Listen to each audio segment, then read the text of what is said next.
Have you wrestled with imposter syndrome? Excessive and unsubstantiated self-doubt coupled with an uncanny lack of confidence? I'm your host, Betty Danowitz. Listen as I interview highly successful individuals about their experience with this imposter syndrome and how it manifests itself in their lives in this If You Ask Betty podcast series dealing with imposter syndrome. Hi, Chris. Thanks for being on the podcast. Hi, Betty. How are you? I'm good. How are you doing today? Yeah, I'm good. Good. I'm glad. So, Chris, tell us about you. So about me, so the reason I'm on this podcast is because that question is always hard, right? So, I am a trainer and a project manager and a scoutmaster, an assistant scoutmaster. I'm a father and a musician, and I play Dungeons and Dragons. There, I've said it. I've outed myself. You and about 90% of the listeners all play Dungeons and Dragons. So they're like, what? That's not weird. Yeah, that's fine. Right. No big deal. The geeks have taken over the world, and I'm excited about that because I've always had a foot in that world, in with the nerds. I was in the marching band in high school, so that and I was in the drama club also, so that kind of frames me properly. But I played lacrosse in college, and I played rugby after college. So I've had a foot in the jock camp too. And so me is I kind of float across different groups. I've learned a lot from listening to what everybody has to say about everybody else. Yeah. So tell me, what are your biggest accomplishments in life and in work? Oh, yeah. So life, I have so far successfully raised a teenager. That's a pretty big accomplishment. Haven't killed him yet. Yeah. So something to be proud of. Yeah. I have traveled to Europe many times, to other places in North America. I love traveling, so I feel like I've accomplished some of those goals that I set for myself. Professionally, I've been in the learning and development space since last century. Let's just put it that way. I've never heard that one. Yeah, that's the first one. Since the late 20th century, I've been in the learning and development space. And it's funny too, like how I got into it is completely random, much like many people in L&D. I was trying to make a go at it as a defense contractor, and I was working as an analyst for the Ballistic Missile Defense Organization. And it was a terrible time to do that because it was after the Cold War and nobody was spending any money. And my college roommate called me up one day out of the blue and said, "Hey, man, I find myself the head of this training department for this little startup company, and I'm hiring trainers. I think you'd be good at it, and I miss hanging out with you. And if you're willing to move down to this town where I'm in, I'll pay you $10,000 more than whatever you're making right now." And I said, "Yeah, okay." Okay. Yeah. To his credit, he was right. I was good at it. So I started out in the classroom, taught myself instructional design, taught myself how to do the development with Flash and Authorware and some of the other tools that came out of Authorware. I got a project management professional certification, PMP, mostly because I had a director in an organization I was working with that said I was terrible at project managing, and so it was more out of spite than anything else. Sure. But it was one of the best. I'll show you. Yeah, exactly. And it was one of the best career moves I ever made because it really opened up some doors for me. And it was right when I got laid off. I worked for a company called Bearing Point, which had come out of the Arthur Anderson train wreck and Enron. But Bearing Point never was able to get off the ground and get out from under all the debt that they had put on. So they went out of business. And I was the LMS administrator for that company. And so when Deloitte bought what was left of Bearing Point, they already had an LMS administrator. So I got to come home to my 8.5 months pregnant wife and say, "Hey, honey, I'm going to lose my job in 2 weeks, but it'll be fine. Everything will be fine. It'll be fine." And the first job I got was a project manager job for a training company. So very good. Worked out pretty well. So if I were to ask other people, tell us about Chris, what would other people say about you? Well, I would hope that they would say that I'm a nice guy. Just the way that you said it. You were like, I'm a nice guy. I'm a nice guy. Out the side of your mouth. I think that they would say that I laugh a lot. I think they would say that he's pretty sharp. And I think they would say that he's an ideas guy. Because I am You do have a lot of ideas. I have ideas. I have a hard time. Most of them are good. Yeah. Yes. Most of them are good. Some of them are good. Yeah. I have a t-shirt that says, if it's stupid and it works, it's still stupid and you're lucky. Mm-hmm. And that's kind of been my motto. Although as I'm getting older, I find I'm mellowing on that. Yeah. So. Yeah. What about the folks that you know in industry? You know, like I know you've done a few conferences, you've taught a few pre-cons. Yeah. What would those folks say about you? This is a hard question because I've never asked anybody in the industry what they think about me. Largely because I don't know if I want to know the answer. Yeah. You know?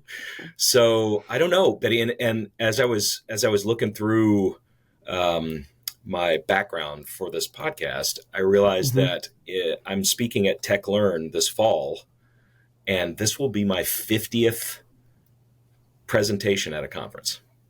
Whoa. Yeah. That's just a few. The big 5-0 right there. So the big 5-0. So I guess I've been around, but I've never considered myself in the top tier of the talking heads in our industry. So I think the people in our industry that know who I am know that I like to push the boundaries. I like to try to shake up our status quo in this industry. We are in a deep rut in L&D, and we need to get out of it, and we don't know how. And so I tend to try to stir the pot a little bit and ask some tough questions. And I try to encourage people. For a long time before it kind of got out of date, there was an ATD survey that I used at the end of my presentations. And it was an instructional designer survey. And it said that 30% of it, 36% or something like that of instructional designers think that their instructional design is effective on the job. And I'm like, that's not very terrifying. 64% of instructional designers know that what they're doing doesn't do any good. Right. So it's like, come on, people, if you know it's not working, don't keep doing the same thing. Try something different. And so I've tried to be a little bit of a provocateur. When I was at Geico, I worked for Geico for a while, and they didn't really have official titles there. So when I got my Geico business card, I asked my boss, "Can I put a title on this?" And she said, "Yeah." And so I put learning provocateur as my title, because that's what I was trying to do, especially at Geico, because that place is pretty. So did you get to meet the lizard? I have a lizard. You have a little bobblehead. That's super fun. And I have the caveman. Oh, and the caveman. Nice. Very nice. I was there during the caveman era, so I have a. Oh, what's interesting is you kind of could be his brother. Thank you. Guess look alike. You're welcome. Thanks for breaking out the smolder for that one. God. I think people will know that we know each other a little bit too well. Okay, so here's what I would say, and I wanted to ask you that sort of that dig a little bit deeper question about people in industry, because one, I think you often forget about how much you have contributed, and too, because it brought out the passion. I think you're very passionate about L&D and thinking differently, which is one of the things that we have in common for sure. Yeah. So I think you're very passionate. I also think you are a kick-ass karaoke singer, that you did not bring that up at all. I can't even believe it. Well, I was in a band. I'm a musician. I play saxophone. I was in a band in college and after college for many, many years. So there is a performer in me. I mentioned I was in the drama club, right? So yes. Yep. And I have witnessed your drama. So that's good. Very good. Okay. For those of you who are listening and didn't get to see that, Chris just decided to do his best impression of Gone with the Wind. What is her name? Scarlett. Scarlett. Thank you. Scarlett O'Hara, Yeah. with his hand on his head, and he threw it back and his hair waved in the wind. Okay. So let's talk about imposter syndrome. Okay. What has been your experience with imposter syndrome? I think back to when I was working for Geico, and I thought to myself, I'm reading a lot about these different techniques and ideas, but I'm the only one that's reading about them. So how can I get this out so that other people have these ideas and can wrestle with these ideas that I have? Then I said to myself, what do I have to add to the conversation? None of these ideas are original to me. I don't have any original thoughts about this. And so, that's the voice, right? So you were talking to Rachel Arpin, and, she's what did she call it? It was the Mucinex, monster. Yeah. The little cough guy. Yeah.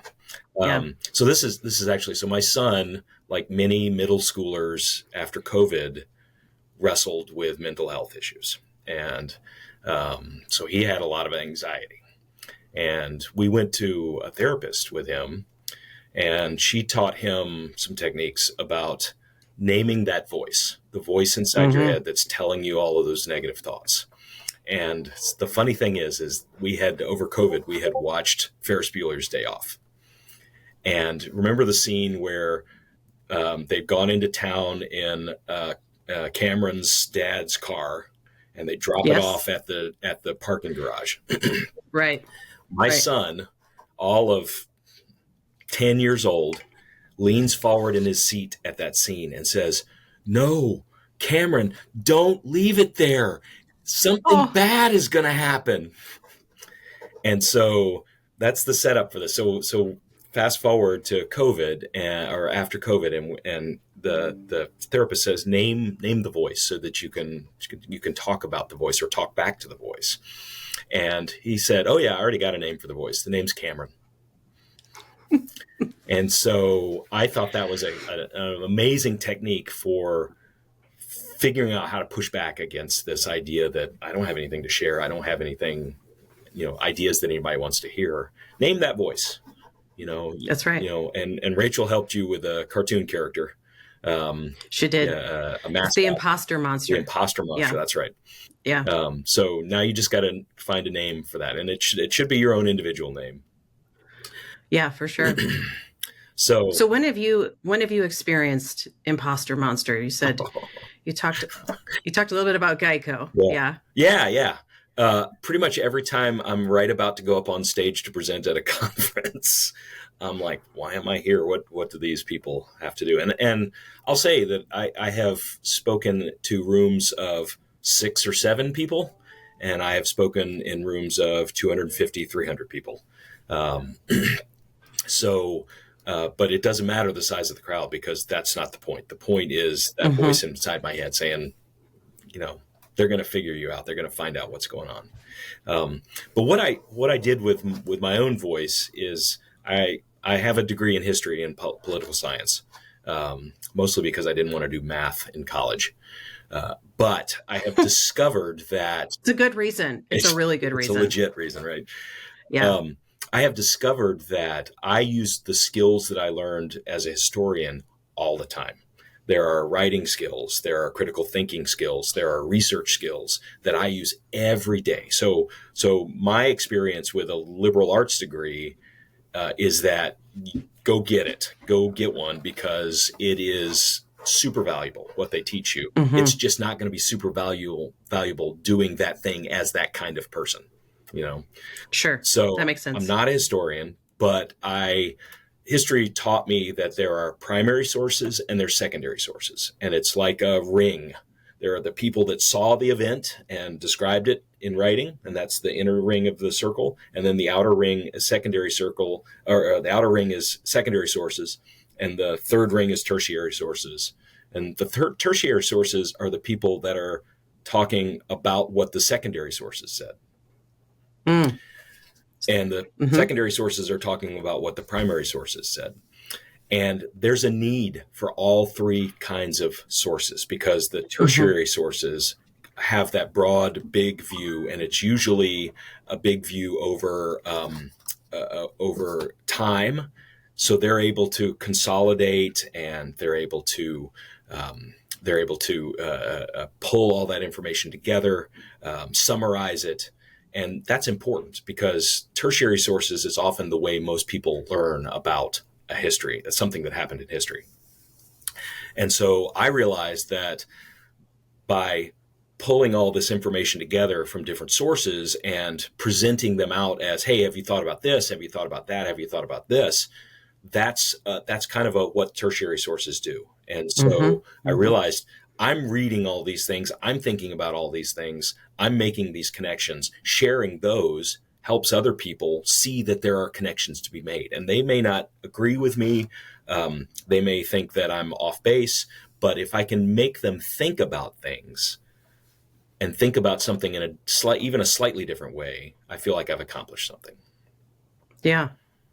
It's interesting. You start talking about primary, secondary, tertiary. And I immediately thought of the movie Multiplicity. You've seen this movie? Mm-hmm. And there's a scene when what's his name? Michael Keaton. And he's trying to explain what's going on to his wife. He's like, so you know how when you make a copy of a copy, it's not quite as sharp as the original. Mm-hmm. And then he introduces, I think it's like number 5 or something like that. Yeah. And I think it's similar in that maybe tertiary doesn't have all of the detail, but it's still selling and sharing and showing the idea Yep. so that whoever's receiving that information can then use their own thoughts, feelings, ideas to do something with it, Yeah. whatever that may be. And so there is still value to that copy of a copy. You know, it's the telephone game. Like sometimes by the time you get to the third person, you're like, why did I pick these people to pay telephone? They're obviously suck at this. This is horrible. This was a terrible idea. But sometimes you get to the third, and that third story is actually better and actually enhances. You know what I mean? Yeah. So it's like, I love what you had to say about that. Yeah. That's really cool. Do you still have imposter syndrome? Like sort of have episodes of? Yeah. Yeah. This whole AI thing, like I'm all in on AI, but I don't have any background on it. I couldn't even spell AI until December of 21. I That's funny. mean, AI was a Yeah, movie that Steven Spielberg had made. It was pretty good, but too long. it was pretty good. Well, it was in way before its time. Right. Let's just put that. As was most of what he did. Like sometimes I wonder if he time traveled. Just as a side note, like did he go back thinking I'm going to make a difference in this world, and then he was like, "Oh fuck, these people suck. I can't make a difference about anything. I can't do it. I can't do this. No." So I'm Um, just going to make movies. So when you're having an episode of imposter syndrome, Yeah. how does it manifest itself? And so I'll say this, for some people, it's perfectionism, it's overachieving, maybe self-sabotage, but like, what do you experience? What happens? Yeah. I want to quit. I want to stop doing it. Oh, Yeah. Yeah. I do not, it manifests itself in all kinds of excuses and barriers and reasons to not do it. And, going down the YouTube rabbit hole, not because I need to, but because that's the way I'm avoiding it. So, can disassociate from your feelings for a minute. yeah. Or a couple hours or 3 days or, 2 weeks, Whatever it takes. right? Exactly. But so I have to, when I realize that I am struggling to get stuff done, that's when I realize, okay, wait, what's going on? Why am I struggling with this right now? And that's my trigger to look up and say, okay, sometimes with this, it's not immediately obvious why Mm-hmm. why I'm avoiding the work. Sure. So yeah. Anything else that happens? Anything that you notice physically, mentally, emotionally, besides the whole, I want to shut down and quit? Yeah. I make lists and then I get overwhelmed with my lists.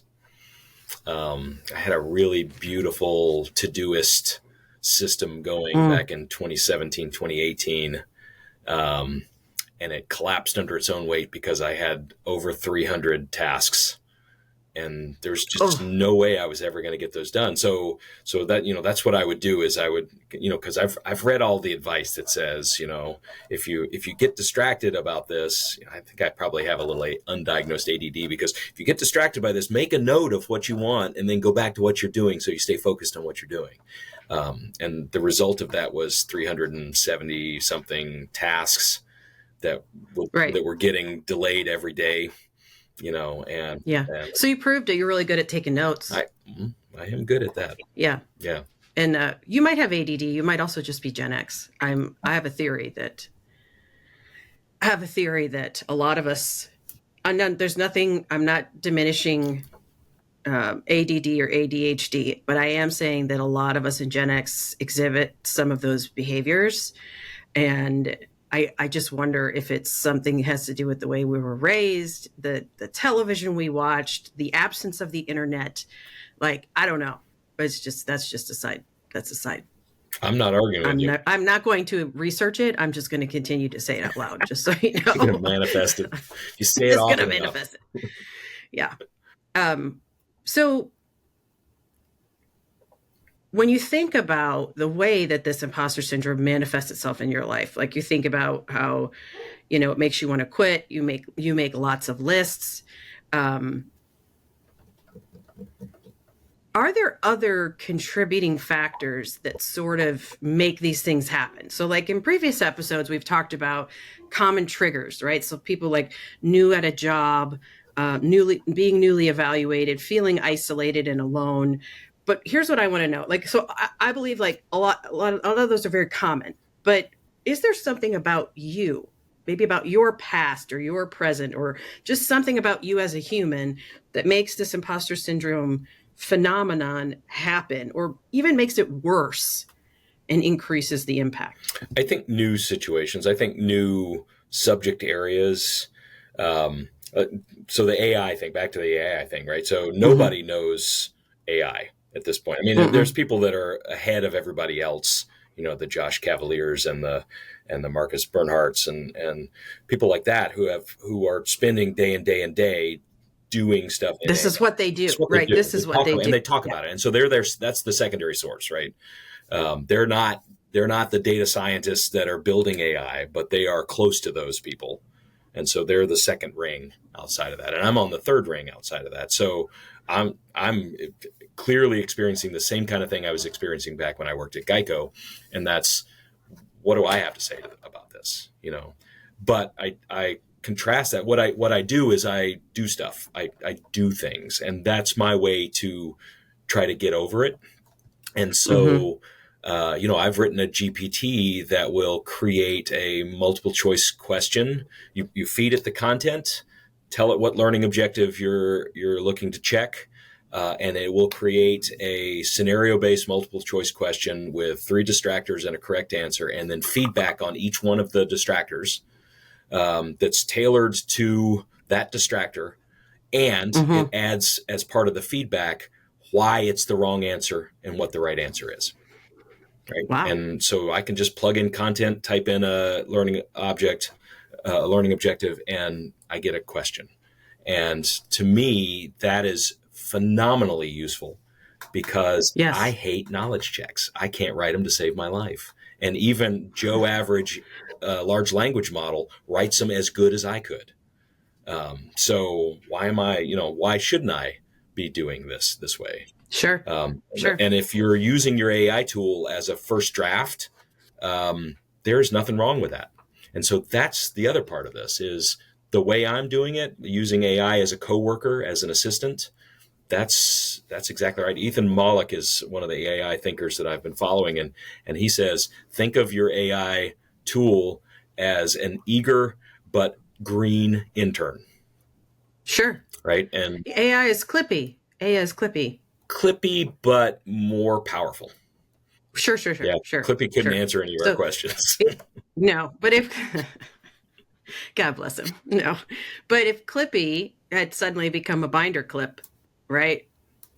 Yeah. That's it. Yeah. And I just want to point out that you started off talking about how AI and you feel like an imposter around this, and then you immediately followed it with 100% proof that you are not an imposter.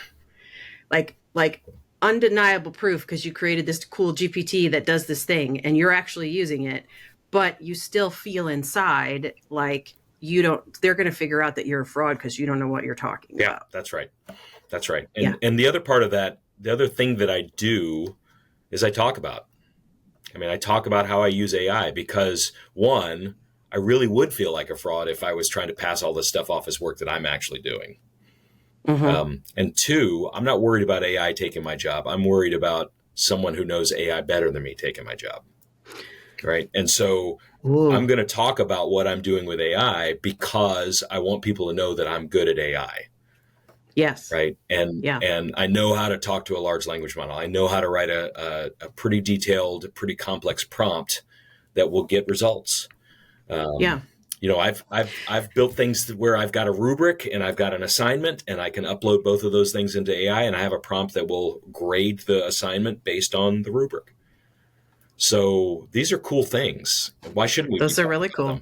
And yeah, I don't know anything about AI, but I've been doing things. And so there, I think, so I'm getting to the crux of your question. The doing things and proving to yourself that you can do them is the part that is the antidote to the voice, to the camera in your head, saying that you're not worth that. Mm-hmm. So the proof is in the AI. AI pudding? In this case. The AI pudding.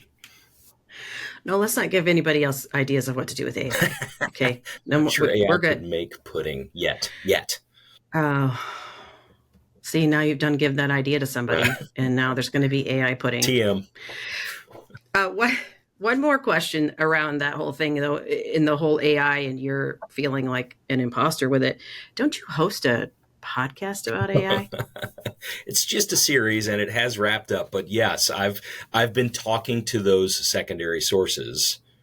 Sure. Part of this podcast series that I've done with Bob Mosher and Con Gottfredson, and it's been awesome just to hear what some of those secondary sources are saying about AI.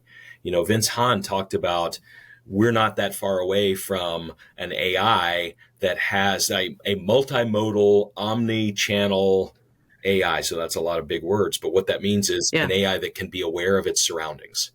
So an AI with a vision and an AI that can manifest itself as a hologram. So how about this for performance support? How about you're standing in front of your machine and you're stuck on something? So you call up your AI assistant who has camera in your glasses, can see the machine that you're seeing, you can point at the thing that you're thinking about. The AI understands what you're pointing at, manifests itself as a little hologram, and points at the thing that you need to fix. Yeah. We're not that far away from that. No. We don't get flying cars, but we get an AI assistant. Right. And we don't, what else we don't get is, I don't remember if it was Total Recall or The Fifth Element. I don't remember. But one of them, the secretary just touches her fingernail with something and it changes the color of her nail polish. I'm ready for that. Yeah. Like, what are we? Right. Why are we wasting our time with these? Why are we wasting our time with helper bots? I need somebody to change my nail polish and I don't have to wait for it to dry. Yeah. Okay. Can we work on that? Right. Okay. Can you work on that for me? We'll say that's the second idea that we've put out there. It is. Anything else about you that you think sort of makes this imposter syndrome phenomenon happen?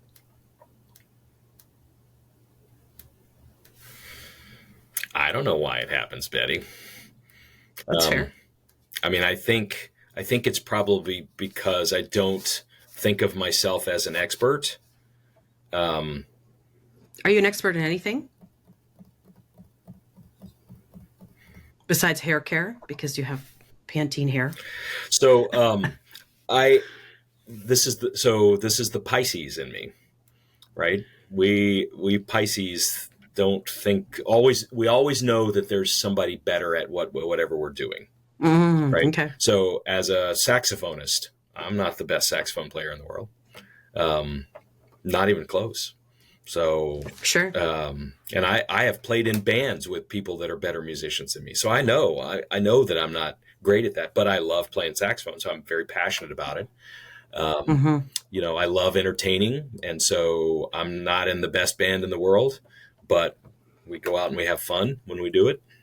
Um, so I don't, it's hard for me to say, I'm not an expert in this. And I think that realization keeps me knowing that there's somebody that knows more about whatever it is that I'm talking about, keeps me from declaring I'm an expert.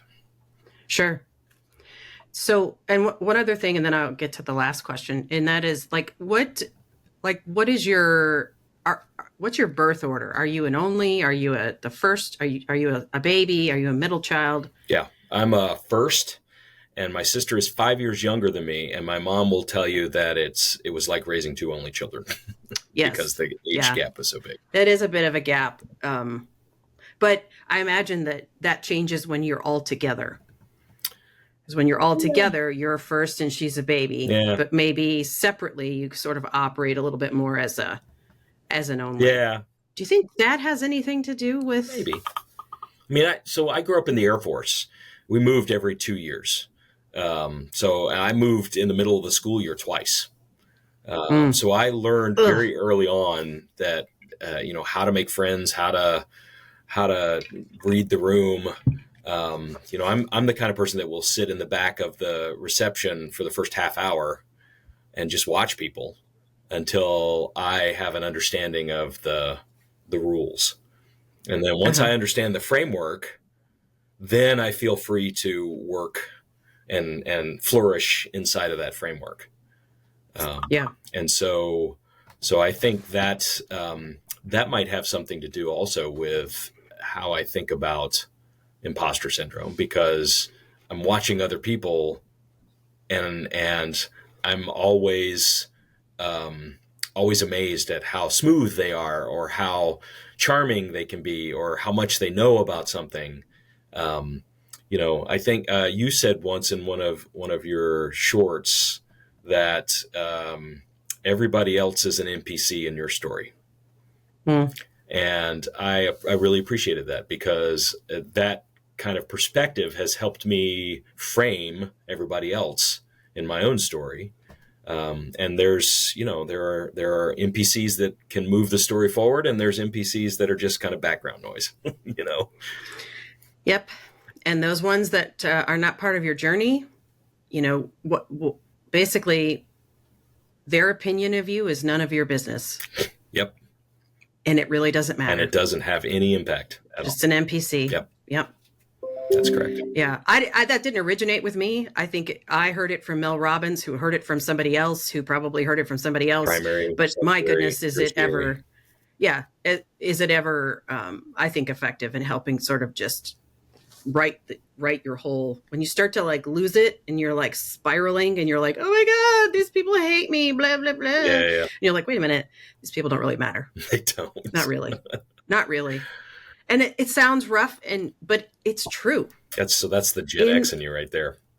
Yeah, because we're just gonna give it to you right between the eyes, because that's how we got it. That's how we got it. It's good That's how enough we for got us. it. That's right. All right. So last question for you then, Chris. Why did you want to be part of this imposter syndrome project?